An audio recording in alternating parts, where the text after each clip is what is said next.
Parlons laïcité, une émission proposée et préparée par RERS.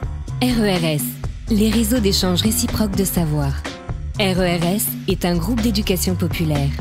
Les citoyens et les citoyennes participants et acteurs actifs sont sans distinction d'âge, de conviction politique ou religieuse, ni d'origine culturelle ou sociale. L'objectif est de participer concrètement à la vie de la République, même modestement, dans notre ville et dans notre région. C'est pourquoi chaque mois, nous nous retrouvons pour échanger autour d'un thème qui devrait nous permettre de cultiver et de développer notre liberté de conscience.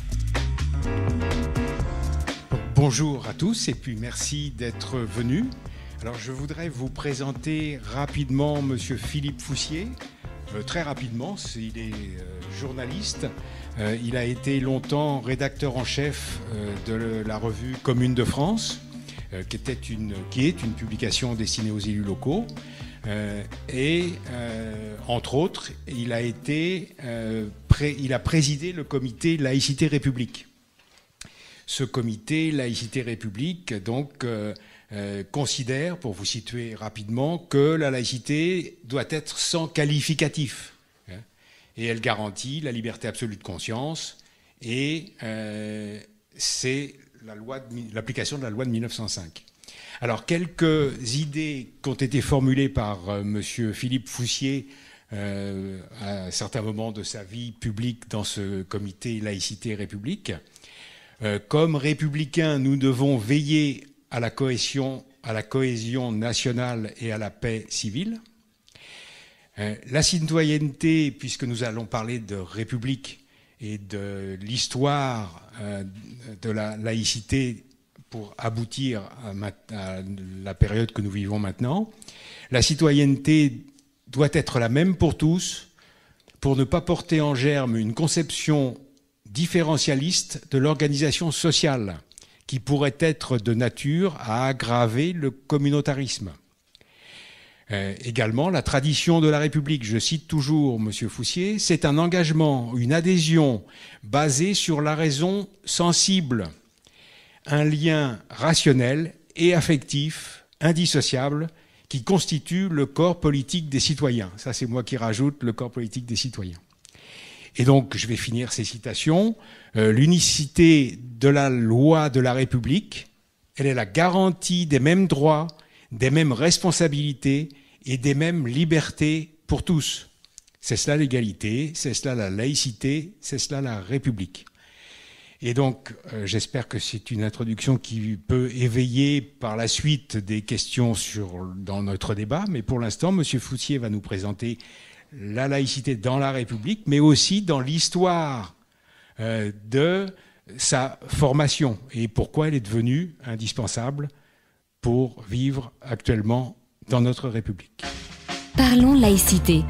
Merci à vous, merci de cette présentation. Bonjour à tous, à la fois ceux qui sont présents physiquement devant moi et puis les auditeurs qui vont pouvoir m'écouter. Et donc, en effet, j'ai choisi de vous faire une évocation de la laïcité à partir d'un angle historique que je vais essayer de ne pas faire trop pesant, trop compliqué, simplement pour bien comprendre pourquoi la laïcité s'est installée en France comme nous la connaissons aujourd'hui. Parce que chaque pays a une tradition, a une histoire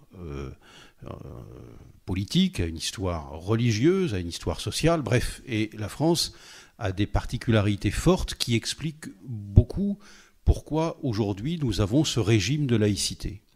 Et donc, souvent, vous le savez, on évoque la loi de 1905 pour expliquer la laïcité. Parfois, on remonte un peu plus loin, à la Révolution française, aux lois sur l'école en 1880. Mais il y a, à mon avis, nécessité de remonter plus loin pour expliquer pourquoi nous en sommes arrivés là. Et puis après, on pourra évoquer d'autres aspects des choses et puis laisser la place au débat. Donc, je vais remonter vraiment assez loin pour vous montrer pourquoi cette laïcité s'est, selon moi, construite comme nous la connaissons aujourd'hui. Et pour ça, il faut revenir au XVIe siècle. Pourquoi au XVIe siècle? Parce que c'est le début de la réforme protestante. Et donc, jusqu'à présent, depuis des siècles et des siècles, le catholicisme était en France totalement dominant. Il était la religion de tous et il était mêlé à la royauté, à la monarchie, et donc il n'y avait pas de discussion sur... Tout le monde était catholique, hein, et ceux qui ne l'étaient pas ne le disaient pas, mais il n'y avait pas l'espace pour s'imaginer autrement que catholique. Bon. Et puis, donc, il y a ce mouvement qui va s'opérer, qui s'appelle la Réforme, qui va s'étendre sur toute l'Europe. Hein. C'est un mouvement qui ne concerne pas que la France, mais moi, je vais prendre le cas de la France pour vous l'expliquer. Il y a donc cette contestation du catholicisme qui est faite à partir notamment d'un homme qui s'appelait Luther, et qui, à partir du tout début du XVIe siècle, c'est-à-dire dans les années 1510, Luther étant lui-même un prêtre de l'Église catholique, travaille sur les textes et va contester l'interprétation qui est faite par le catholicisme de la réalité religieuse. Il va la contester sur le fond, par exemple en disant qu'il ne trouve rien dans les textes qui explique le culte de la Vierge Marie. Il ne trouve rien dans les textes qui explique qu'on rende hommage au saint, à la sainteté. Bref, il va contester donc sur le fond l'interprétation que l'Église catholique donne des textes, et notamment de la Bible. Et puis, il va aussi porter une autre contestation, plus sur la forme, qui consiste à critiquer la manière dont les prêtres de l'Église catholique, et a fortiori ceux qui sont dans la hiérarchie, c'est-à-dire les évêques, etc., qui, tout en prônant la pauvreté et le dénuement pour tout le monde, eux-mêmes vivent souvent dans des situations d'opulence, de richesse. Et donc, il va soulever les contradictions dans lesquelles le catholicisme existe dans le royaume de France et évidemment dans d'autres royaumes d'Europe. Donc ça, c'est le début donc de cette contestation-là à l'intérieur de la chrétienté, qui va se poursuivre avec un autre homme qui s'appelle Calvin, qui va poursuivre dans les années 1530 sur la même voie, avec évidemment des nuances. Et donc ça va être la naissance de la réforme protestante, c'est-à-dire, encore une fois, une autre lecture à l'intérieur de la chrétienté, de la manière dont il convient d'interpréter les textes. Et ça va donner lieu à la naissance du protestantisme et donc à la conversion de catholiques qui vont trouver en effet que le message porté par Luther et par Calvin est séduisant et a quelque chose d'intéressant, et donc ils vont devenir eux-mêmes protestants, c'est-à-dire qu'ils vont protester contre la manière dont l'Église catholique interprète elle-même les choses. Ça va très mal se passer parce que l'Église catholique va se raidir face à ce mouvement de la réforme protestante. Alors, dans toute l'Europe, les choses se passent différemment, mais en France, l'Église catholique va vraiment se raidir, le Vatican va vraiment se raidir, et c'est à cette époque-là que va se créer un tribunal qui est resté célèbre dans l'histoire, le tribunal de la Sainte Inquisition, pour condamner ceux qui sont ou des hérétiques enfin qui contestent en tout cas les vérités qui sont édictées par le Vatican et par l'Église catholique. Et au cours de ce XVIe siècle vont s'accumuler les guerres de religion entre catholiques et protestants. Alors c'est le cas dans toute l'Europe, mais c'est le cas en particulier, je vais me limiter à la France pour le moment, c'est le cas en France des guerres de religion qui vont être extrêmement longues d'abord, qui vont durer pendant plusieurs dizaines d'années et qui vont être à certains épisodes, pour certains épisodes, extrêmement meurtrières. Et en particulier, il y a cet épisode dont tout le monde a forcément entendu parler, de la Saint-Barthélemy, du massacre de la Saint-Barthélemy, fin août 1572, où les protestants sont massacrés en masse, et notamment à Paris par milliers. Alors, les historiens se querellent un peu, mais comme tous les historiens, parce que certains disent que c'est plusieurs dizaines de milliers, bref, on ne sait pas très bien, mais en tout cas, ça représente un massacre de masse très important. Mais en dehors de ce cas de la Saint-Barthélemy, il y a, à partir des années 1560 jusqu'à la fin du XVIe siècle, des guerres de religion qui se perpétuent de façon quasiment continue. Pour mettre fin à cette situation, le roi de l'époque, Henri IV, proclame un document qui lui aussi est resté célèbre et dont vous avez forcément entendu parler, qui est l'édit de Nantes, qui est un édit de tolérance, et donc l'histoire personnelle d'Henri IV expliquant un peu les choses, puisque lui-même était protestant converti au catholicisme, bref, je ne rentre pas trop dans les détails, mais donc il dit, pour mettre fin à ces guerres de religion, il proclame l'idée qu'il faut être tolérant à l'égard des protestants et ne pas les massacrer. Et donc, la France va vivre sous ce régime de tolérance. On pourra revenir sur cette notion qui fait que les protestants, on ne les massacre pas, mais on leur réserve dans le royaume de France des villes ou des endroits ou des secteurs dans lesquels on va un peu les parquer, les ghettoiser. C'est le cas dans un certain nombre de secteurs du sud de la France, et je sais que il y a une radio de Montauban qui nous écoute, donc elle est bien concernée parce que dans ce secteur-là de Montauban, du Tarn-et-Garonne, de tout ce secteur-là, il y avait et il y a toujours beaucoup de protestants, et il y a une mémoire très vive encore de ces guerres de religion. Il y a aussi toute la partie qui concerne le Gard et l'Ardèche, le Gard, l'Ardèche, la Drôme, plus à l'est de la France. Il y a aussi, en remontant vers La Rochelle, tout ça, il y a des secteurs où il y a des fortes implantations protestantes qui demeurent aujourd'hui très importantes. Et puis, il y a évidemment le cas particulier de l'Alsace, où demeure également une forte implantation de protestants dans d'autres pays, et c'était déjà le cas à l'époque. Donc, nous sommes donc dans cette situation avec cet édit de Nantes qui est proclamé donc en 1598. Bon, nous vivons donc sous ce régime, et puis parallèlement à cela, nous allons avoir en France, comme dans un certain nombre d'autres pays d'Europe, nous allons avoir un mouvement des idées qui va se développer. Un mouvement des idées incarné par des hommes dont vous avez entendu parler aussi, comme Montaigne, comme Descartes ou comme Pascal, ou comme Spinoza, qui tout en étant croyants, tout en étant profondément croyants, vont interroger le rapport de l'homme à Dieu, vont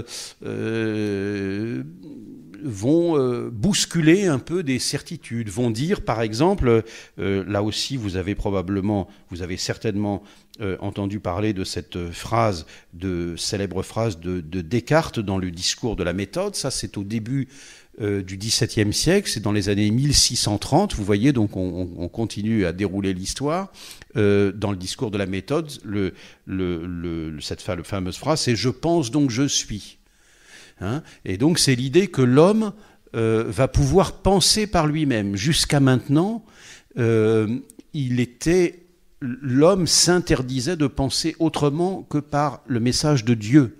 Il n'avait pas de pensée autonome. Et donc, ces philosophes, comme Montaigne, comme Descartes, comme Pascal ensuite, comme Spinoza, vont développer l'idée que l'homme peut avoir une autonomie de pensée, qu'il peut lui-même... Et donc, ça va relativiser l'importance de Dieu aux yeux des hommes. Et ces hommes que sont Pascal, Descartes ou Montaigne sont à la fois sont catholiques, donc ne contestent pas l'autorité de l'Église, mais en même temps, vous voyez bien qu'il y a un mouvement qui s'opère, qui dessert un peu l'étau spirituel que faisait peser jusqu'à présent l'autorité des prêtres et l'autorité du Vatican derrière, qui est l'autorité suprême de l'Église catholique. Nous sommes donc dans ce XVIIe siècle qui se déroule, qui est le siècle de la Renaissance. Et donc l'idée qu'il tourne le dos au Moyen-Âge, qui était connu comme un siècle de l'obscurantisme, on pourra revenir aussi, si vous le souhaitez, sur ce terme-là, c'est-à-dire qu'il va s'opérer un mouvement d'ouverture d'esprit, d'ouverture vers d'autres horizons, que le siècle suivant, celui le XVIIIe, le siècle des Lumières, va lui aussi approfondir, va améliorer.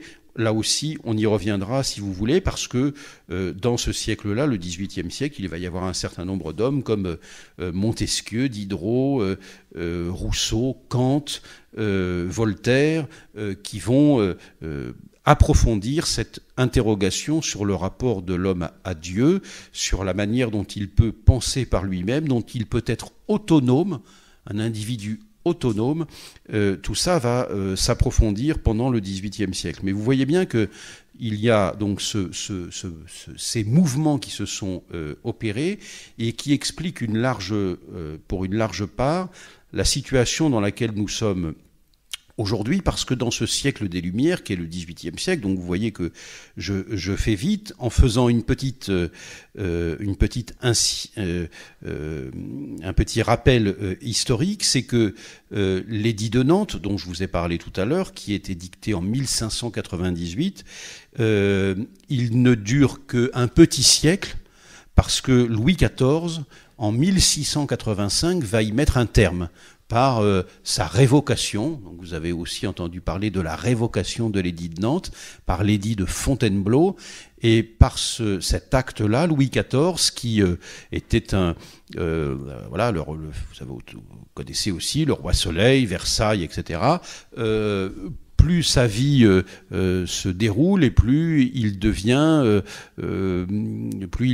dévot, plus il devient soumis à l'autorité de l'Église catholique et du Vatican. Et donc, pour faire plaisir à l'autorité catholique aussi, il va en finir avec cet édit de tolérance à l'égard des protestants, et donc la situation va à nouveau se durcir pour les protestants à la fin du XVIIe siècle, et ça va continuer au XVIIIe siècle, dans ce contexte que je vous ai rapidement brossé tout à l'heure, c'est-à-dire un siècle où le siècle des Lumières, dans lequel là aussi on tourne pour le coup le dos encore plus à l'obscurité, donc à l'obscurantisme incarné à la fois par le pouvoir politique et par le pouvoir religieux. C'est donc l'idée que l'homme peut découvrir d'autres horizons que ceux qui lui sont proposés par les autorités politiques et religieuses. Il peut lui-même penser, il peut lui-même trouver les moyens de son autonomie et donc s'ouvrir à des horizons philosophiques, penser par lui-même, éventuellement se référer à Dieu s'il le souhaite, mais s'il ne le souhaite pas, il peut ne pas le faire. Et par exemple, Diderot sera l'un des hommes qui proclameront l'idée qu'on peut se passer de Dieu.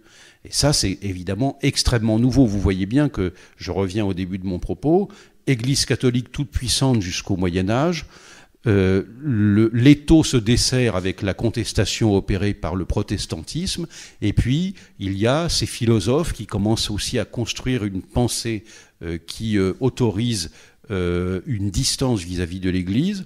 Et puis nous sommes là dans ce siècle des Lumières où il y a même donc des philosophes qui disent « Eh bien, on peut se passer de Dieu ».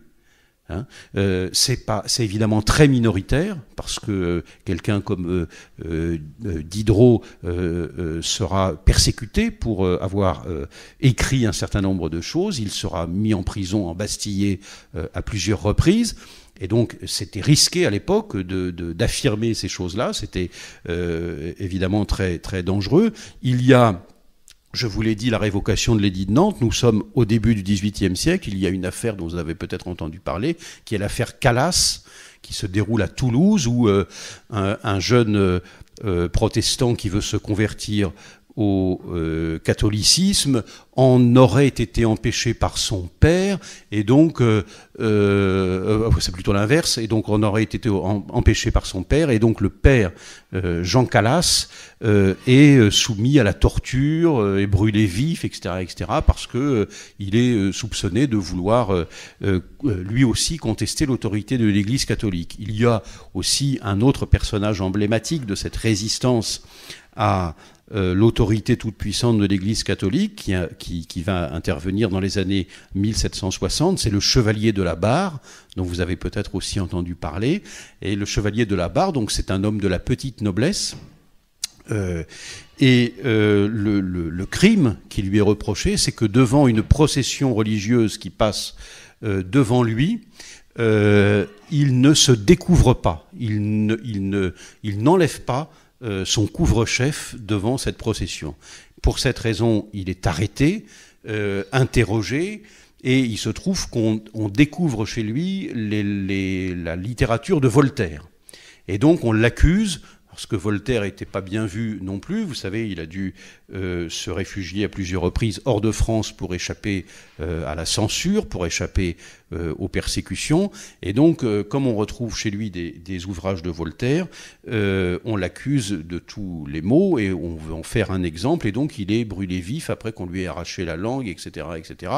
Et donc, voilà à quoi peut mener la contestation à cette époque de l'Église catholique, même si bien sûr nous ne sommes plus au XVIIIe siècle sous le régime de l'Inquisition. Hein. L'Inquisition, ça y allait à la chaîne. Hein. Bon, on convoquait des hérétiques, on convoquait des gens qui contestaient, des protestants, et on les soumettait à la question jusqu'à ce qu'ils admettent qu'ils croyaient bien en Dieu, ou au Dieu de l'Église catholique, et s'ils ne l'admettaient pas, s'ils ne l'avouaient pas, on continuait à les torturer jusqu'à ce que, en général, la mort s'en suive. Hein, et après des tortures qui étaient souvent assez considérable. Bref, donc voilà pour vous expliquer la raison pour laquelle la laïcité à la française s'est construite. On ne peut pas comprendre ce qu'elle est aujourd'hui sans avoir parcouru, même très rapidement, ces étapes. C'est-à-dire avoir conscience que les guerres de religion en France ont été extrêmement meurtrières, ont suscité des affrontements extrêmement durs, âpres, avec évidemment des gens qui ont été persécutés, des gens qui ont été mis en prison, des gens qui ont été tués, menacés, etc., etc. Et pour les protestants, pendant très longtemps, parqués, comme je vous l'ai dit, dans des villes, dans des secteurs dont ils ne pouvaient pas sortir. Ils n'avaient pas la citoyenneté, c'est-à-dire qu'ils n'avaient pas les mêmes droits que les catholiques. Hein. Et donc, nous aboutissons, tout ça pour vous dire que nous aboutissons finalement à la séquence de la Révolution française, dans ce siècle des Lumières, hein, après que effectivement les œuvres de Diderot, de Rousseau, de Voltaire aient fait leur travail, de Montesquieu, d'un certain nombre d'autres philosophes, on va arriver donc à la Révolution française où, vous le savez, elle va proclamer, cette révolution, des droits égaux pour tous. Et dans le royaume de France, jusqu'à présent, il y avait 3 ordres dans lesquels les hommes et les femmes étaient... Les femmes, elles avaient peu de droits à l'époque, hein, moins qu'aujourd'hui. Bon. Mais on pourra y revenir aussi si vous le souhaitez. Mais à l'époque, donc, il y a 3 ordres. Il y a la noblesse, il y a le clergé, et puis il y a ce qui deviendra le tiers-état à la Révolution française, c'est-à-dire tout le reste. Bon. Et la noblesse et le clergé, c'est à peu près 2% de la population. 2 ou 3%. Hein. Et ces 2 ou 3% captent l'essentiel des richesses, c'est-à-dire probablement 95% des richesses, c'est-à-dire que c'est totalement inversé. Pour le reste, tout le reste, les roturiers, donc ceux qui ne sont ni membres du clergé ni membres de la noblesse, ils n'ont pas de droits, ou très peu de droits, ils sont accablés d'impôts, Hein, vous connaissez la dîme, la gabelle, bref, donc la noblesse et le clergé vivent sur le dos des autres, qui sont souvent affamés, la France est un peuple de paysans à cette époque essentiellement, et donc ils vivent de la terre, mais quand ils produisent quelque chose, ça leur est prélevé par les nobles du coin, enfin les propriétaires des terres, ou l'Église elle-même est propriétaire de terres, donc elle récupère les productions, et bref, nous avons donc un peuple où il y a des inégalités considérables. Et à l'intérieur de ces inégalités, pour les protestants eux-mêmes, on leur dénie l'idée même qu'ils aient une citoyenneté. Hein, en plus, comme vous le savez, il y a eu la révocation de l'édit de Nantes, donc vis-à-vis d'eux, ils sont des moins que rien. On ne parle même pas des Juifs, parce que c'est encore pire. Bref. Donc voilà où nous en sommes. Et la Révolution française va créer un électrochoc considérable, parce qu'elle va proclamer dans l'article 1er de la Déclaration des droits de l'homme, le 26 août 1789, une phrase que vous connaissez tous: tous les hommes naissent libres et égaux en droit. Et donc là, quand je dis électrochoc, c'est évidemment, au regard de tout ce que je viens de vous expliquer jusqu'à présent, ça met tout ce système par terre. Tous les hommes naissent libres et égaux en droit, c'est-à-dire qu'il ne va plus y avoir d'inégalité en droit. Ça ne veut pas dire qu'il n'y en a pas en fait, hein, parce qu'il continue à y avoir des riches et des pauvres, mais on ne peut plus dire, selon, s'adressant à un homme ou à une femme, selon ta naissance, tu ne disposes pas des mêmes droits que les autres. Tous les hommes bénéficient des mêmes droits. Et ça, c'est une révolution qui va inspirer beaucoup d'autres révolutions, beaucoup d'autres mouvements en Europe et dans le monde depuis les 2 siècles où ça s'est déroulé, jusqu'à la Déclaration universelle des droits de l'homme qui a été signée en 1948, au lendemain de la Deuxième Guerre mondiale, et qui reprend à peu près mot pour mot la même phrase: tous les hommes naissent en dignité, égalité, en dignité et en droit. Ça, c'est le texte de 1948, donc vous voyez, qui reprend cette idée de la Révolution, et donc on ne va plus pouvoir faire de différence de traitement entre les hommes, entre les femmes, ça viendra un peu plus tard, ça viendra même plus tard. Vous savez que le droit de vote des femmes, c'est après la libération, hein, donc c'est quand même quelque chose de récent. Les droits des femmes, ça a été une conquête du XXe siècle essentiellement.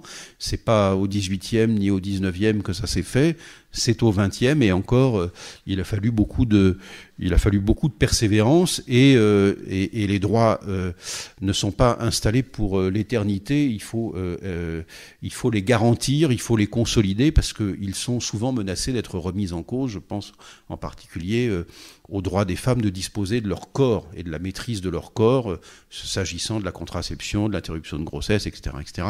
Autant de sujets que vous connaissez aussi. Donc voilà un peu pour vous expliquer la construction de cette, non pas de la laïcité, mais pour vous expliquer comment on va finir par y arriver. Il y a donc à cette époque, la Révolution française, une proposition qui est faite, qui s'appelle, une proposition un petit peu, comment dirais-je, de façon un petit peu directive, qui est la constitution civile du clergé. On va dire aux prêtres: vous allez reconnaître les textes constitutionnels nouveaux, et moyennant quoi, on va vous laisser tranquille, en paix. On va prendre en charge un certain nombre de vos dépenses, etc., etc. Et puis donc il y a beaucoup de prêtres qui se plient à cette proposition, entre guillemets, de constitution civile du clergé. Le Vatican, évidemment, renacle en disant: mais il faut surtout pas se soumettre à la Révolution, parce que derrière la Révolution française, c'est Satan, c'est Belzébuth, enfin bref, c'est une œuvre du diable qui va remettre en cause la monarchie et l'autorité de l'Église catholique, donc surtout ne vous engagez pas là-dedans. Et donc il y aura un certain nombre de prêtres dits réfractaires qui ne voudront pas se soumettre à la constitution civile du clergé, et ça donnera lieu à des guerres civiles, notamment dans l'ouest de la France, en Vendée, vous voyez, dans le Bocage, dans Bretagne, etc., etc. Donc avec une guerre civile qui va durer un certain temps en France pendant la Révolution française, qui va se poursuivre pendant ensuite le consulat, le directoire, etc., etc. Bon, ça c'est pas le plus important, mais donc vous voyez que cette Révolution française, elle va aussi accorder la citoyenneté aux protestants. Elle va les reconnaître comme des citoyens à part entière. Elle va proclamer aussi pour la première fois l'abolition de l'esclavage en 1794. C'est un décret dit du 4 Pluviose en 4. En 2 plutôt, donc par lequel l'abolition de l'esclavage est proclamée en France. Alors, il n'y avait pas d'esclavage en métropole, mais vous le savez, on prélevait des esclaves essentiellement à partir de l'Afrique, et on les emmenait notamment dans les possessions françaises qui étaient les Antilles, puis bon bref. Et donc on proclame la fin de l'esclavage en 1794. Ça ne durera pas très longtemps parce que moins de 10 ans après, en 1802, Napoléon, qui devient Napoléon Ier, empereur, met fin à cette abolition et donc relégitime l'esclavage. Il faudra attendre 1848 pour que Victor Schœlcher, au début de la Deuxième République, proclame à nouveau l'abolition de l'esclavage qui, depuis en France, a été définitive. Donc vous voyez qu'il y a ce mouvement qui s'est étalé pendant des siècles qui consiste à accorder des droits supplémentaires, à faire en tout cas que ceux qui ne bénéficient pas de droits puissent en disposer. Et que ceux qui vivaient soumis à l'autorité ou politique de la monarchie absolue, ou sous l'autorité spirituelle du Vatican et de l'Église catholique, puissent respirer un peu. Et donc, vous le savez, la monarchie est balayée en 1792, après la fuite du roi à Varennes. Bon, on ne va pas rentrer dans tout ce détail de la Révolution, mais on met fin à la monarchie, abolition de la royauté le 21 septembre 1792, proclamation de la République le 22 septembre 1792, et donc là, la Première République va commencer, et elle va elle-même parachever l'idée qu'il y a des droits égaux pour tous. Là aussi, Napoléon Ier y mettra un terme, puisqu'il créera le premier empire au tout début 1802 du XIXe siècle, dont il restera l'empereur jusqu'à sa chute en 1815. Donc vous voyez, ce mouvement se poursuit. Il va y avoir pendant tout le XIXe siècle des allers et retours, c'est-à-dire que ces conquêtes, elles vont être fragiles. Et par exemple, il va y avoir à la chute de Napoléon la Restauration, 1815, par Louis XVIII, puis ensuite Charles X, après la monarchie de Juillet, bref. Et donc, ces droits qui avaient été conquis vont être à nouveau contestés. L'Église catholique redevient toute puissante. Les protestants sont à nouveau des citoyens de seconde zone. Bon. Et puis la Deuxième République en 1848 va à nouveau offrir une respiration, une liberté, mais qui va vite être terminée avec le fait que le neveu de Napoléon, Louis-Napoléon, qui est élu président de la République et qui se proclame lui-même empereur par un coup d'État, et donc il va y avoir le Second Empire qui va durer de 1851 à 1870. Donc pendant 20 ans, ça va être la restauration de l'ordre ancien avec une Église catholique toute puissante, etc., etc. Et puis arrive un événement majeur pour expliquer pourquoi on en est à la laïcité aussi aujourd'hui, c'est la Troisième République, la chute donc du Second Empire à Sedan. Vous connaissez tous cette date, 1870, proclamation de la République le 4 septembre par Gambetta, Hein, et donc là, c'est le début de la Troisième République. Et la Troisième République, elle a beaucoup d'idées qui consistent notamment à mettre en œuvre des idées qui ont déjà germé dans l'esprit d'un certain nombre de gens auparavant, et notamment sur l'école et sur l'éducation. Et là, je fais un petit retour sur la Révolution. Il y a un grand théoricien de l'école, de l'instruction publique, d'ailleurs pour les garçons comme pour les filles, qui s'appelle Condorcet, qui pose les bases de l'instruction publique, mais qui ne peut pas les réaliser pendant la Révolution. Et donc, la Troisième République va, elle, proclamer, à travers les lois de Jules Ferry, 1881-82, l'idée qu'il doit y avoir une école laïque, publique, obligatoire pour tous, pour les garçons comme pour les filles, jusqu'à un certain âge. Et donc, elle va dire, cette loi, ces lois Ferry vont dire, jusqu'à maintenant, l'instruction, l'instruction était assurée par l'Église, hein, par les écoles dirigées par les prêtres ou par les bonnes sœurs, etc. Et donc, il va y avoir par la République garantit une instruction publique sans que, bien sûr, il y ait une interdiction qui soit faite à l'enseignement privé confessionnel de continuer à exister, même si ça devient évidemment un petit peu plus compliqué. Et donc s'installe une école publique. Je vois qu'il y a là un certain nombre de panneaux qui expliquent tout ça probablement de façon plus détaillée que je ne le fais aujourd'hui, et donc qui vont là aussi heurter beaucoup l'Église catholique parce qu'elle tenait beaucoup au monopole qu'elle avait de la formation des jeunes gens et des jeunes filles. Parce qu'évidemment, quand vous prenez un enfant à 3, 4, 5 ans ou à 6 ans ou à 7 ans et que vous lui expliquez que c'est selon les normes de l'Église catholique qu'il faut concevoir les choses, vous avez un esprit qui se forme à cette idée-là. Alors, soit il rentre dans le moule et il accepte, soit éventuellement il se rebelle. Bon, ça peut produire différents objets, mais l'école de la République, elle va dire « nous n'imposons aucune croyance ». Et les élèves qui fréquentent les écoles, ils peuvent être croyants, ils peuvent être non-croyants, et s'ils sont croyants, leur croyance sera respectée.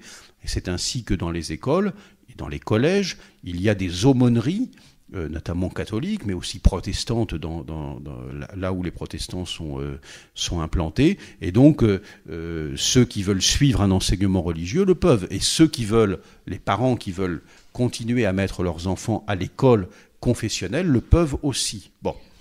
Et puis, donc, nous sommes donc dans les années 1880, au début des années 1880, cette république, elle s'installe, elle impose ses normes, et l'Église catholique, toute puissante à nouveau, vit très mal cette situation. Et donc, elle se raidit à nouveau, comme elle l'a fait à plusieurs reprises au cours de l'histoire.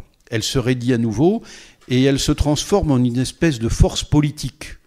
Hein, elle s'oppose à la République. Ça devient ce que Clémenceau et d'autres nommeront le parti clérical, c'est-à-dire ceux qui sont pour que l'autorité de l'Église ne soit pas contestée et que ça soit au-dessus de la loi des hommes, il y ait la loi de Dieu qui surplombe. Voilà comment cette Église catholique conçoit les choses. Et la République et l'Église vont cohabiter de façon très difficile pendant ces années 1880-1890. L'Église veut récupérer sa puissance, veut récupérer son lustre perdu, et donc, encore une fois, elle s'institue en force politique. Jusqu'à un moment où la République, en quelque sorte, siffle la fin de la récréation, et ça, nous aboutissons donc à la loi de 1905. Et la loi de 1905, elle va mettre en œuvre ce que Victor Hugo avait défini de façon très concise en 1850 dans un célèbre discours. Elle va mettre en œuvre cette idée selon laquelle l'État chez lui, l'Église chez elle. C'est-à-dire que chacun dans son domaine. L'État s'occupe des affaires publiques, l'État s'occupe de la gestion de la cité, Et l'Église s'occupe de la gestion spirituelle des âmes des croyants, si elle le souhaite. Et dans la République, il peut y avoir des croyants, il peut y avoir des non-croyants, et le régime de laïcité permet leur cohabitation harmonieuse, c'est-à-dire que l'État, en plus, par la loi de 1905, garantit, c'est dans la loi, le libre exercice des cultes. C'est-à-dire qu'il fait en sorte que personne ne soit persécuté, empêché, emprisonné parce qu'il pratique un culte. Bien sûr, il faut rester dans le cadre de la loi, c'est-à-dire que évidemment, des pratiques qui seraient contraires à la loi, notamment qui pourraient être de nature à exercer une contrainte sur des fidèles, réels ou supposés, évidemment est prohibée. D'autres méthodes sont évidemment proscrites, et donc nous sommes dans cette situation juridique encore aujourd'hui, ce régime de la loi de 1905 qui dit encore une fois l'État chez lui, l'Église chez elle. Voilà, donc j'ai souhaité vous faire ce rappel historique pour bien comprendre comment cette laïcité s'est construite avec l'idée qu'il fallait faire cohabiter harmonieusement dans notre pays des populations qui ont une vie spirituelle très diverse. Des catholiques, je reviens dans l'histoire, des catholiques, des protestants et des non-croyants. Des agnostiques, c'est-à-dire des gens qui ne savent pas si Dieu existe ou pas, et puis il y a aussi des athées, c'est-à-dire des gens qui disent Dieu n'existe pas. Ils affirment ça, c'est leur droit, on les respecte. Aujourd'hui, en France, on considère qu'il y a environ 2/3 des gens, toutes les enquêtes successives le démontrent, 2/3 des gens qui ne croient pas en Dieu, qui disent ne pas croire en Dieu, soit qu'ils sont agnostiques, soit qu'ils sont athées. Et donc, le régime de laïcité permet la cohabitation harmonieuse des non-croyants et des croyants de différents cultes. Et le régime de laïcité permet aussi une égalité de traitement entre les cultes, c'est-à-dire qu'il n'y a pas de culte qui soit privilégié les uns par rapport aux autres. Pendant très longtemps, je vous l'ai dit, les catholiques dominaient, ils avaient plus de droits que les autres en avaient moins. Aujourd'hui, il n'y a pas de privilège accordé à tel ou tel culte. Il n'y a pas de privilège accordé au culte par rapport aux non-croyants, à ceux qui croient par rapport à ceux qui ne croient pas. Il n'y a pas non plus de privilège accordé aux non-croyants par rapport aux croyants. Chacun bénéficie d'un égal traitement. C'est en ce sens que l'égalité des droits est une notion centrale de la laïcité. Égalité des droits entre croyants et non-croyants. Égalité absolue. Il n'y a pas, encore une fois, de privilèges accordés aux uns et aux autres. Égalité des droits entre les hommes et les femmes. Bien. Liberté, c'est une notion évidemment essentielle aussi de la laïcité, liberté absolue de conscience. C'est-à-dire que dans votre tête, vous êtes libre de penser ce que vous voulez. Du moment que vous respectez les lois de la République, que vous n'exercez pas de violence sur autrui, de contraintes, etc., vous pouvez penser exactement ce que vous voulez. Vous pouvez estimer que les extraterrestres existent, si ça vous chante, que vous référez à un dieu insolite, connu de vous seul. Vous pouvez vous référer, vous savez, à un certain nombre de catégories qui sont intervenues au XVIIIe siècle, qui sont, par exemple, Voltaire parlait d'un grand horloger. Sous la Révolution française, il y avait un être suprême. Bref, vous pouvez penser ce que vous voulez. Il y a la liberté absolue de conscience. Pour nous, en France, ça nous paraît une évidence.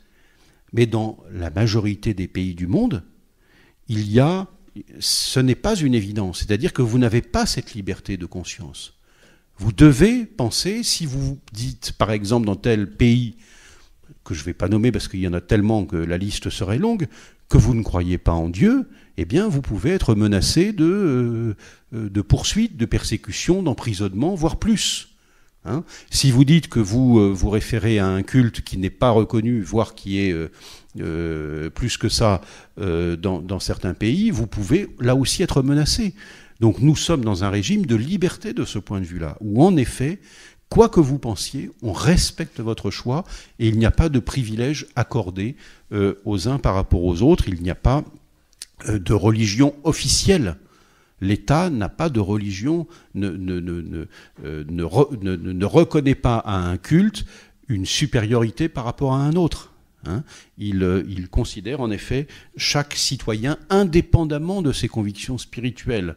Ça, c'est aussi une grande conquête de la laïcité, c'est-à-dire qu'il considère que la foi religieuse, les convictions spirituelles, ça relève de l'intimité de chacun, ça relève du choix individuel, et que l'État n'a pas à se mêler des consciences, il n'a pas à rentrer dans les têtes et dans les foyers pour savoir si les gens prient ou pas. C'est pas son affaire. Hein. C'est encore une fois cette idée formidable développée par Victor Hugo, l'État chez lui, l'Église chez elle, chacun dans son domaine, et on n'empiète pas dans le domaine de l'autre. Donc l'idée de séparation entre les églises et l'État. Voilà où nous en sommes aujourd'hui. Donc la laïcité, ce qui est souvent confondu avec l'athéisme, c'est une erreur de faire cette confusion-là, parce que la laïcité n'est pas la négation des religions. La laïcité, c'est le régime qui permet justement la cohabitation entre croyants et non-croyants. Donc elle ne proclame pas qu'il n'y a pas de Dieu, la laïcité. C'est pas son affaire, elle ne s'en occupe pas. Elle garantit la liberté d'exercice du culte, la liberté de conscience absolue, elle garantit l'égalité des droits, elle proclame aussi la possibilité pour les citoyens qui le souhaitent de changer de religion, hein, de faire ce que dans l'Église catholique on appelle l'apostasie, c'est-à-dire renier sa religion, se convertir à un autre culte si on le souhaite. Ce sont des pratiques qui sont courantes dans notre pays. Hein. On peut passer d'une religion à une autre, on peut passer d'une croyance religieuse à une absence de croyance religieuse. Pour nous, c'est évident, hein. C'est comme l'air qu'on respire, mais dans beaucoup de pays, vous ne pouvez pas être un apostat. Vous risquez la prison. Hein. Si vous changez de religion, vous êtes menacé d'être au ban de votre village, de votre ville, de votre communauté, etc., etc. Donc c'est aussi un droit qui est garanti par la laïcité, qui n'est pas, encore une fois, j'y insiste, l'athéisme. Je vous l'ai dit aussi, égal traitement entre les cultes. Il y a aussi une différence. Tout à l'heure, je vous ai dit que le respect des croyances était total à partir du moment où on n'empiète pas, ou on ne contrevient pas aux lois de la République.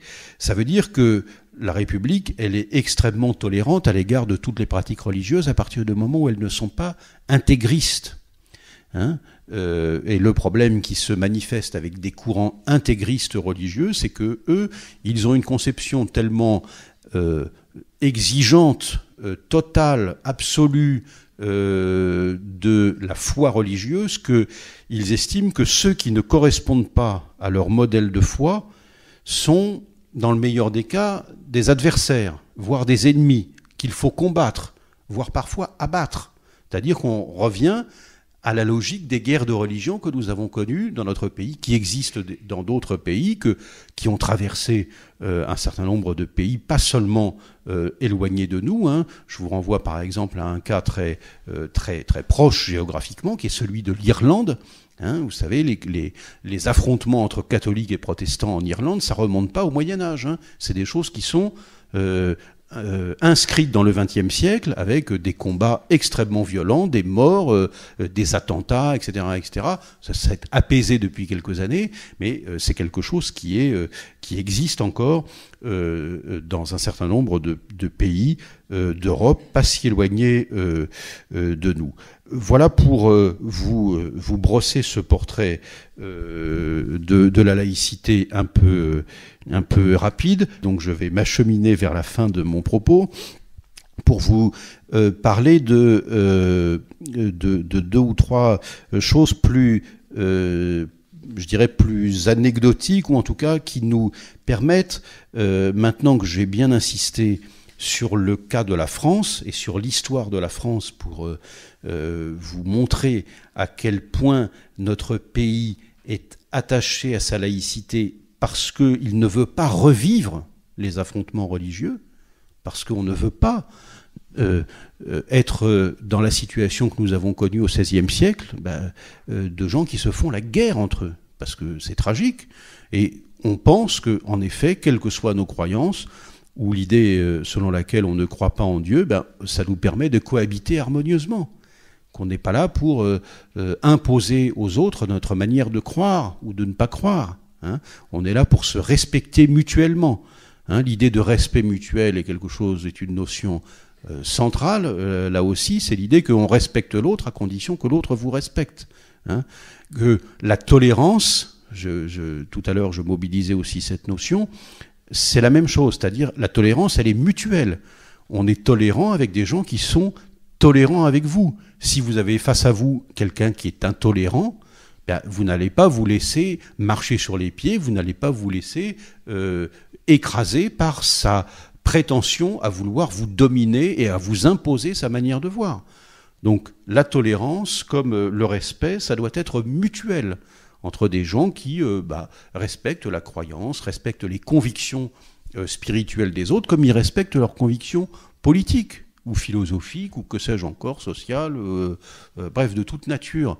Hein. C'est l'idée qu'en effet, on peut cohabiter de façon harmonieuse. Alors, il y a une loi importante qui a succédé à la loi, enfin, c'est pas une loi d'ailleurs, à la loi de 1905, qui est une notion très importante qui a été posée par un ministre de l'Éducation qui s'appelait Jean Zay, dont vous avez sans doute entendu parler parce qu'il est rentré au Panthéon il y a 2 ans maintenant, il a été panthéonisé, et Jean Zay était donc ministre de l'Éducation nationale du Front populaire en 1936-1938. C'est lui aussi qui a créé le Festival de Cannes, on en a parlé aussi un peu cette année, et Jean Zay avait produit des circulaires sur l'école, des circulaires qui disaient la chose suivante, que dans les écoles, on ne pouvait pas faire de prosélytisme. Et il avait une approche qui me semble extrêmement intéressante, c'est-à-dire qu'il ne visait pas simplement la religion, il ne visait pas simplement les cultes. Jean Zay disait dans ces fameux circulaires qu'il fallait préserver les élèves, les enfants scolarisés, du prosélytisme religieux et politique. Il disait, à l'école, on n'est pas là pour s'afficher avec ses convictions. On n'est pas là pour ramener, pour dire je suis ceci, je suis cela, je suis catholique, je suis protestant, je suis juif, je suis musulman, je suis athée, je suis bouddhiste, je suis, que sais-je encore, shintoïste, bref. On n'est pas là non plus pour dire je suis de gauche, je suis de droite, je suis du centre, j'admire Emmanuel Macron, je trouve que Marine Le Pen est formidable, que François Hollande est le plus beau, que Nicolas Sarkozy c'est le summum. On n'est pas là pour ramener à l'intérieur de l'école nos préférences, quelles qu'elles soient. On est là pour apprendre et on n'est pas là pour s'afficher. Parce que si on commence à afficher chacun nos propres convictions, qu'elles soient politiques ou religieuses, on ne va pas créer les conditions d'un monde harmonieux. C'est-à-dire que chacun va d'abord se définir par ses différences, par ses distinctions, par ce qui le sépare de l'autre, voire éventuellement peut l'affronter à l'autre. Parce que si vous voyez bien que si quelqu'un vient avec un t-shirt Marine Le Pen et qu'un autre vient avec un t-shirt Jean-Luc Mélenchon, il y a des chances assez fortes qu'à bout d'un moment, peut-être ça... Bon. Et sur le plan religieux, c'est pareil. Si chacun vient avec, dans l'affichage, dans la revendication de ses convictions spirituelles, religieuses, etc., de façon ostentatoire, de façon très visible, on va créer les conditions où les gens vont finir par se séparer. En tout cas, ils vont peut-être pas se taper dessus, mais ils vont se séparer. Et ils vont se retrouver entre semblables en disant, écoute, moi je me mélange pas avec celui qui pense pas comme moi. Je me mélange pas avec celui qui ne croit pas au même Dieu. Je me mélange pas avec celui qui est pas de gauche comme moi, ou qui est pas de droite comme moi, ou qui est pas de ceci ou de cela. Et donc, l'idée de la République, il est tout autre. Il est de dire, quelles que soient nos convictions politiques ou religieuses, nous vivons sur un même territoire, nous vivons dans une même nation, et nous avons un même destin commun. Hein, nous sommes tous sur le même bateau. Donc, autant faire en sorte que sur ce bateau, les choses se passent de façon harmonieuse. Parce que si on commence, il y en a qui veulent tirer à gauche, d'autres qui veulent tirer à droite. Bon, ça c'est la démocratie. Hein, sur le plan politique, il y a des élections, la majorité l'emporte, mais on ne peut pas diriger ce bateau, qui est une nation, en allant sans cesse dans des tiraillements permanents. Il faut essayer de dégager une harmonie. Hein, de dégager donc un moment où chacun se respecte et donc met un peu ses convictions de côté.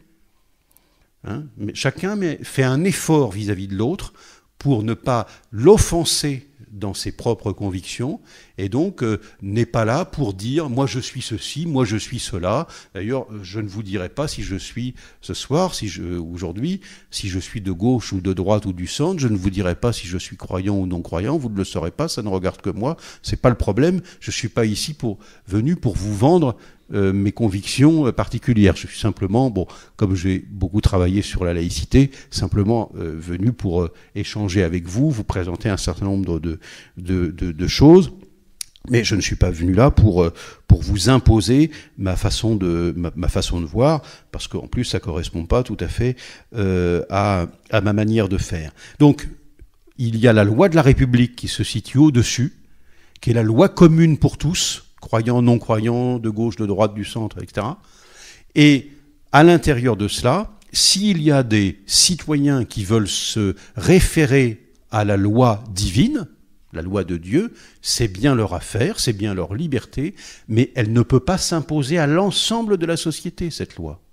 Hein, elle doit rester de l'ordre de la conviction personnelle, de la foi que le croyant entretient dans sa relation avec Dieu.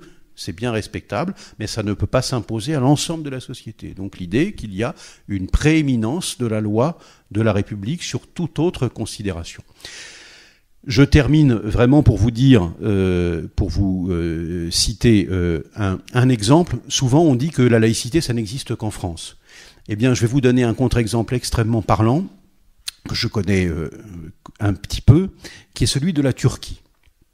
Figurez-vous que, alors, il faut faire abstraction du contexte politique dans lequel nous sommes avec le dirigeant actuel de Turquie, Recep Tayyip Erdogan, qui est un homme qui mène son pays dans une direction qui peut être, on ne va pas en discuter ici, mais je vous demande de considérer la Turquie des années du début du XXe siècle jusqu'à il y a encore une vingtaine d'années. Et figurez-vous que la Turquie, elle a inscrit dans sa constitution le principe de laïcité 20 ans avant la France, dans les années 1920. La France, elle le fait en 1946. Constitution de la République française, la République est indivisible, laïque, démocratique et sociale. Eh bien, cette notion, en Turquie, c'est un homme, le dirigeant de Turquie, de l'époque, dans les années 1920, oui, Atatürk, Mustafa Kemal Atatürk, qui proclame dans la constitution de la Turquie, de mémoire c'est 1924, la République est démocratique, laïque et sociale. Donc c'est 20 ans avant la France. Et donc à ce moment-là, Mustafa Kemal Atatürk fait rentrer son pays dans la République, c'est-à-dire qu'il met un terme au sultanat, puisque avant c'était des sultans qui gouvernaient l'Empire ottoman. Il met fin au sultanat et au califat, et donc il proclame la laïcité dans son pays. C'est aujourd'hui encore cette notion est encore opérante dans la constitution de la République de Turquie. Hein, il faut le savoir, même s'il y a un parti dominant, celui qui est au pouvoir, qui est un parti d'inspiration religieuse très forte, il y a aussi une opposition, justement, qui est kémaliste, c'est-à-dire qui se réfère à Mustafa Kemal Atatürk, qui est elle-même laïque, et donc il y a la cohabitation entre ces divers courants. Mais vous voyez que la laïcité, ce n'est pas une notion propre à la France, on peut la trouver dans d'autres pays, y compris dans des pays qui sont, on va dire, éloignés du modèle chrétien, puisque en Turquie, vous le savez, la population est de façon ultra dominante musulmane. Il y a un certain nombre de chrétiens, mais très minoritaires. Mais donc la composition de la population turque, notamment depuis qu'il y a eu la partition avec la Grèce, où il y avait des orthodoxes en Turquie et des musulmans en Grèce, quand il y a eu je dirais la fin des querelles entre la Grèce et la Turquie, les populations sont devenues homogènes religieusement. Mais vous voyez que cette notion, elle n'est pas que franco-française. Elle existe dans d'autres pays, on pourrait en parler d'autres, mais simplement pour me limiter à celle-là, le cas de la Turquie est très intéressant. Voilà, je vous remercie de votre grande patience et de votre grande attention. Et voilà, j'espère vous avoir appris 2-3 petites choses. Et en tout cas, merci à vous de m'avoir écouté. Cette émission est à présent terminée. Retrouvez l'ensemble de nos podcasts Parlons laïcité sur notre site www.rers-evry.fr. Et pour rester informé de notre actualité et communiquer avec nous, rendez-vous sur notre page Facebook.